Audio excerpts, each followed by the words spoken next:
भक्तों, ओम नमः शिवाय, श्री शिवाय नमस्तुभ्यम, जय श्री महाकाल। जी हाँ भक्तों, क्या आपके भी जीवन में संतान की प्राप्ति नहीं हो पा रही है?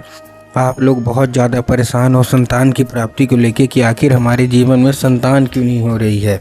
आपने बहुत ज़्यादा डॉक्टरों को दिखा लिया है, बहुत ज़्यादा आपने पैसा भी खर्च कर लिया है, हर एक चीज़ कर लिया है, लेकिन अभी भी आपके जीवन में जो संतान की जो प्राप्ति होनी चाहिए वो नहीं हो पा रही है। आपके समझ में भी नहीं आ रहा कि आखिर ऐसा क्या हो गया है जिसके कारण आपके जीवन में जो संतान की कमी है ना वो बरकरार है और संतान की जो प्राप्ति है वो नहीं हो पा रही है। तो आपको परेशान होने की बिल्कुल भी आवश्यकता नहीं है, क्योंकि आज जो मैं आपको उपाय बताने वाला हूँ, अगर आपने उसको ध्यान से सुन के और अच्छे तरीके से कर लिया तो अवश्य रूप से सारी इच्छा मनोकामना जो है वो पूरी होगी ही होगी और आपके जीवन में संतान की जो प्राप्ति है ना वो अवश्य रूप से होना ही होना है। क्या करना है, कैसे करना है, पूरा का पूरा मैं आपको बताने वाला हूँ और अच्छे तरीके से आपको समझाने वाला हूँ। तो बस एक एक उपाय ध्यान से सुन के अच्छे से आपको करना बस है। देखिए, आपको भी पता है कि पूज्य गुरुदेव की जो कथा होती है उसमें लाखों की भीड़ आती है। कैसे भीड़ आती है? लाखों की भीड़ आती है। और जब गुरुदेव की कथा में लाखों की भीड़ आती है तो वहाँ ज़्यादातर जो भक्त होते हैं वो क्या करते हैं, पत्र के द्वारा अपनी इच्छा और पत्र के द्वारा अपनी मनोकामना जो होती है वो गुरुदेव तक पहुँचाते हैं। तो अभी गुरुदेव की कथा चल रही थी, आज से 4 से 5 महीना पहले की बात है। गुरुदेव की कथा चल रही थी और गुरुदेव की कथा में लाखों की भीड़ आई। अब जब गुरुदेव की कथा में लाखों की भीड़ आई तो वहाँ ज़्यादातर जो भक्त थे उन्होंने क्या किया, पत्र के द्वारा अपनी इच्छा मनोकामना गुरुदेव तक पहुँचाई। अब जैसे ही गुरुदेव के पास पत्र पहुँचा और गुरुदेव ने पत्र पढ़ा तो वहाँ गुरुदेव ने देखा कि ज़्यादातर जो भक्त हैं ना उनकी क्या है, केवल एक ही इच्छा और एक ही मनोकामना है, क्या कि गुरुदेव हमारा घर में विवाह हो चुका है लेकिन संतान नहीं हो पा रही है। हमको बहुत सारे लोग बुरा भला भी कह रहे हैं। किसी के विवाह को 3 साल हो गया था, किसी के विवाह को 5 साल हो गया था, कि यहाँ तक कि 8-8 साल भी हो गए थे, लेकिन अभी तक संतान प्राप्ति नहीं हो पा रही है। कोई कमी भी नहीं है किसी में, लेकिन पता नहीं कृपा कहाँ रुकी हुई है। ठीक, उन्होंने गुरुदेव को बताया कि गुरुदेव हमने बहुत ज़्यादा दवाइयाँ करवाई, बहुत ज़्यादा पैसे खर्च किए, बहुत ज़्यादा डॉक्टरों से भी मिले, लेकिन सब का एक ही उत्तर है कि हो जाएगा, लेकिन अभी तक संतान प्राप्ति नहीं हो पा रही, कृपया करके कोई उपाय बता दें। अब जैसे ही गुरुदेव ने सुना तभी गुरुदेव ने 2 से 3 उपाय बता डाले और कहा केवल और केवल ये उपाय करना। तुम्हारे घर में अगर नहीं हो रहा, संतान प्राप्ति नहीं हो पा रही है ना, तो अवश्य रूप से संतान की जो प्राप्ति है वो अवश्य रूप से होगी ही होगी और महादेव की कृपा होगी ही होगी। अब जैसे ही गुरुदेव ने उपाय बताया तो लोगों ने जा जाके इस उपाय को घर में करना शुरू कर दिया। अब जैसे ही गुरुदेव ने बताया और जाके लोगों ने ये उपाय करना शुरू कर दिया, वही लोग गुरुदेव की कथा से 1 से 1.5 महीने के बाद वापस आए। अब जब वही लोग गुरुदेव की कथा में वापस आए तो उन्होंने क्या किया, फिर से एक बार गुरुदेव को पत्र लिखा, लेकिन ये वाली जो गुरुदेव का पत्र था ये गुरुदेव को धन्यवाद के रूप में पत्र था कि गुरुदेव धन्य हो आपका, आपके द्वारा बताया गया उपाय हमने कर लिया है, हमारी सारी इच्छा मनोकामना जो है वो भी पूरी हो गई है, आपका कोटि कोटि धन्यवाद।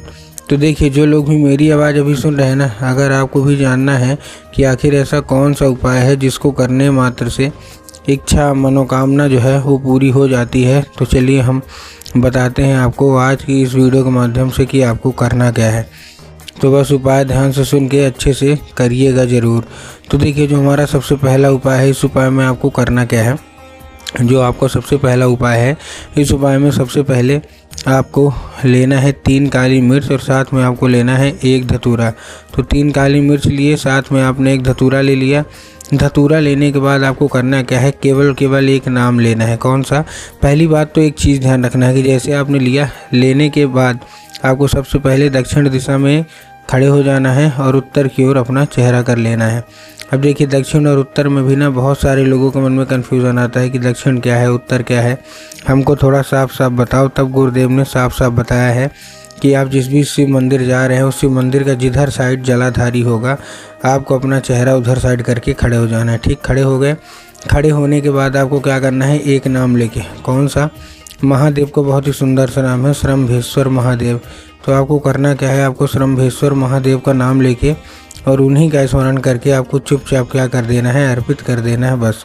पूज्य गुरुदेव कहते हैं कि अगर आपने ऐसा कर लिया तो अवश्य रूप से सारी इच्छा मनोकामना जो है वो पूरी होगी ही होगी। ये था कौन सा, ये था पहला उपाय। अब हम चलते हैं अपने दूसरे उपाय की ओर। अब देखिए जो हमारा दूसरा उपाय है ना, इस उपाय में आपको करना क्या है। इस उपाय में सबसे सिंपल सा आपको 3 चीज़ें चाहिए। क्या क्या? पहली बात तो एक लाल धागा चाहिए। लाल धागा के साथ साथ आपको एक रुमाल चाहिए, और रुमाल के साथ साथ आपको एक नारियल चाहिए। अब नारियल कौन सी लेना है, कच्ची लेना है कि पक्की नारियल लेना है? तब गुरुदेव ने बताया कि आपको जो पक्की लेना है नारियल, ठीक ना, तो नारियल आपको पक्की लेना है। इस चीज़ का आपको ध्यान रखना है।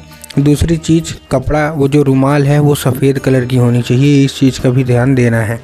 और तीसरा आपको ध्यान देना है क्या, कि जो लाल धागा है वो कहीं से भी कटा फटा नहीं होना चाहिए, ठीक। ये 3 चीज़ें लिए जितनी भी महिलाएं हैं खासकर उनको ये उपाय करना है।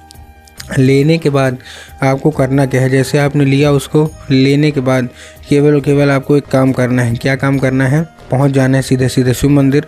तो सबसे पहले तो आपको जो रुमाल है ना, उसी रुमाल में आपको जो नारियल है वो अच्छे से बांध लेना है। जैसे पोटली बांधते हैं ना, सेम टू सेम वैसे। तो आपने पोटली के रूप में उसको अच्छे से बांधा। बांधने के बाद आपको करना क्या है, जैसे आपने उसको बांध लिया, बांधने के बाद आपको केवल और केवल क्या काम करना है, माता शोक सुंदरी वाली जगह में, जो कि जलाधारी के बिल्कुल बीचों बीच होती है, वहाँ आपको रख देना है, ठीक। रख दिया।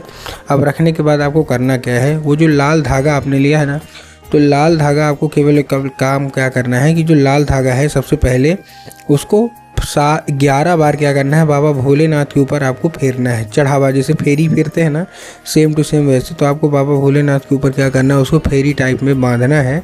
और उसके बाद उसको औषधि के रूप में मांगना है कि बाबा कृपया करके हमको इसको औषधि के रूप में प्रदान करिए। 5 मिनट तक आप खड़े रहिए, फिर वही धागा उठाइए और अपनी कमर में बांध लीजिए।